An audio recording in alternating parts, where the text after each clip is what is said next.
Zoti tregoi se vera e kumar janë të ndaluara, për të treguar se janë të ndaluara dhe disa lloje gjahu, Zoti urdhëron e thot: Ja eyyuhalladhina amanu la yabluwannakumullahu bi shay'in min as-saydi tanaluhu aydikum wa rimahukum liya'lam Allahu man yakhafuhu bil ghaibi faman ya'tada ba'da dhalika falahu adhabun alim. O ju që keni besuar, do e mos që Zoti do t'ju provoj me ndalimin e atij gjahu që e zën duart tuaja dhe ushtat tuaja, përditur Zoti për të dalluar atë në syt e njerëzve se cili e ka frikë atë pa e parë me sy ndëshkimin e tij, dhe për çdo që e ka përcen kufiri nuk vepron sipas kësaj dispozite, ka një ndëshkim shumë të dhëmshëm. Shpjegim. Në tefsirin Hazin thuhet se në vitin kur është lidhur marrëveshja e Hudejbijes, kur sahabët ishin të veshur me ihram, pranë tyre lëviznin kafshë të egra sa mund të ziheshin edhe me dorë ose të vriteshin me usht. Sahabët e nderuar deshën t'i gjuanin ato shtaz, por Zoti ndaloi ata me këtë ajet të madhëruar. Gjuetin e ka ndaluar Zoti për ata që janë të veshur me ihram, por nuk e ka ndaluar tërësisht. Ajeti thotë se ky ndalim është bërë që Zoti të di se cili e ka frikë atë pa e parë me sy. Pra Zoti i provon njerëzit me të tilla gjëra që dallohen se kush prej tyre është kryengritës. Ai provon robët e vet që t'u tregojë njerëzve se cilët janë të mirë dhe cilët janë të këqij, por jo se ai ka nevojë t'i provojë ata, sepse Zoti i di njerëzit se si janë qysh në fillimin e kohës. يا أيها الذين آمنوا لا تقتلوا الصيد وأنتم حرم ومن قتله منكم متعمدا فجزاء مثل ما قتل من النعم يحكم به ذوى عدل منكم هديا بالغ الكعبة أو كفارة طعام مساكين أو عدل ذلك صياما ليذوق وبال أمره عفى الله عما سلف ومن عاد فينتقم الله منه والله عزيز ذو انتقام. O ju që keni besuar, mos vrisni gjah kur jeni në Haremi Sharif ose kur jeni të veshur me ihram. Kushdo prej jush që të vras gjah me paramendim ka ndëshkim, të bëj kurban një bakti shtëpiake të barabartë me shtazën që vrau, të cilën e vlerësojnë 2 veta prej jush që njohin drejtësinë. Baktia dërgohet në Qabe, për kurban ku thellë dhe mishi i saj ndahet ndër të varfrit që gjenden në Qabe. Ose të paguaj aq sa është vlera e shtazës së vrarë dhe u jep këtë vlerë ushqim të varfërve si shlyerje të fajit që bëri, kefara, dhe nëse nuk ka me se ta paguaj kefaretin, le ta gjëroj, që të ndjej rëndësinë e veprimit të tij. Zoti ka falur atë që ka kaluar para se të vinte ajeti i ndalimit, por kushdo që kthehet përsëri dhe e bën atë faj, Zoti hak merret ndaj tij sepse Allahu është i vetmi nga dhënjues dhe zotërues i shpagimit. Shpjegime. O ju që keni besuar, mos vrisni gjah kur jeni në Haremi Sharif, mos vrisni shtazë e shpend të egër kur jeni në vende të caktuara të rrethit të Qabes, që quhen Haremi Sharif, ose kur jeni të veshur me ihram për haxh ose për umre, jashtë ose brenda Haremi Sharifit qofshi. Fahri Raziu thotë se gjahu për të cilin jemi të ndaluar ta vrasim kur jemi në Haremi Sharif ose të veshur me ihram, është shtazë që i hahet mishi ose që nuk i hahet.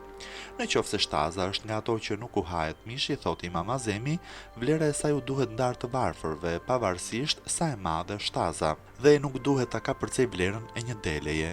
Në qoftë se shtaza e gjahut është nga ato që i hahet mishi, atëherë duhet të bëhet kurban një bakti shtëpiake e madhe sa shtaza e vrarë.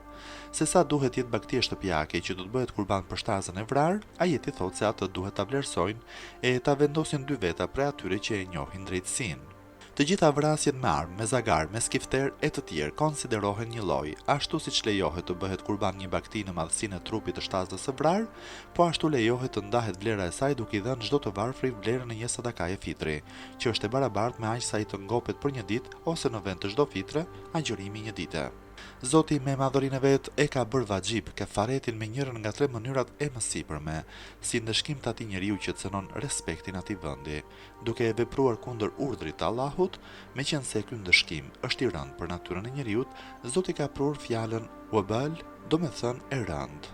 Zoti ka falur çfarë ka kaluar më parë, para se të vinte ajeti i ndalimit. Pra Zoti ka shlyer e ka regjistruar prej librit të punëve tuaja atë faj që ka ndodhur para se të shfaqej sheriati.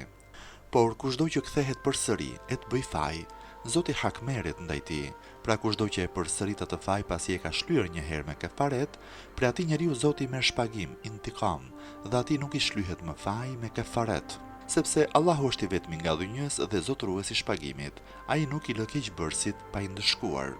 Zoti tregoi se është e ndaluar gjuetia në Haremi Sharif, për të treguar se lejohet gjuetia e kafshëve detare, urdhëron e thot: "Uhilla lakum saydul bahri wa ta'amuhu mata'an lakum wa lis-sayyara wa hurrima alaykum saydul barri ma dumtum hurma wattaqullaha alladhi ilayhi tuhsharun." U lejua u bë halal për ju gjuetia në detet dhe ngrënia ati gjahu që tjetë si mjet i dobishëm për ju dhe për udhëtarët tregtar, por është ndaluar për ju gjuetia në tokë nëse vazhdoni t'jeni në ihram, kjeni frikat Zot, pasi vetëm para ti do të mblidheni. Shpjegime.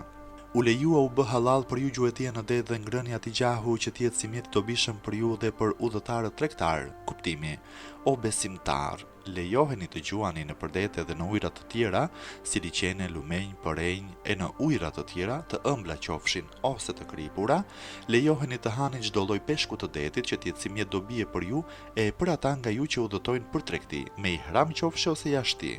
Në tefsirin Hazin thuhet se gjuetia e detit është 3 llojesh. 1. Peshku i çdo lloji qoftë, është halal të hahet. 2. Bretkosat e krimbat e tjerë, që të gjitha janë të ndaluara të hahen. 3. Kafshët e tjera detare, për të cilat Imam Azemi thotë se janë të ndaluara të hahen, por shumica e fukahave, dietarëve të fesë, thonë se janë halal të hahen. Deti në këta jetë është për ujrat në përgjithësi dhe në këtë fjalë hynë liqenet, lumenjt, përenjt dhe ujrat e tjerë, qofshin të ëmbël, të hidhur e të kripur. Zoti me frazën e parë të këtij ajeti tregon se gjuetia në dete e në ujrat e tjerë është halal, jo vetëm për të ngrënë gjahun e zën, por edhe për pjesë të ndryshme të kafshëve ujore, si dhëmbët, kockat, dhjamrat, ngjyrat e të tjerë. Por është ndaluar për ju gjuetia në tokë, derisa t'jeni me ihram. Pse? Sepse ju o besimtar gjatë asaj kohe jeni si të veshur me qefin, e kërkoni falje mëshirë prej të madhit mëshirues, prandaj nuk është e përshtatshme për ju të cënoni shtazët. Pra, kijeni frikat Zot, ruajeni veten prej ndëshkimit të Zotit dhe prej cënimit pa leje të krijesave të Atij, para të cilit do të mblidheni.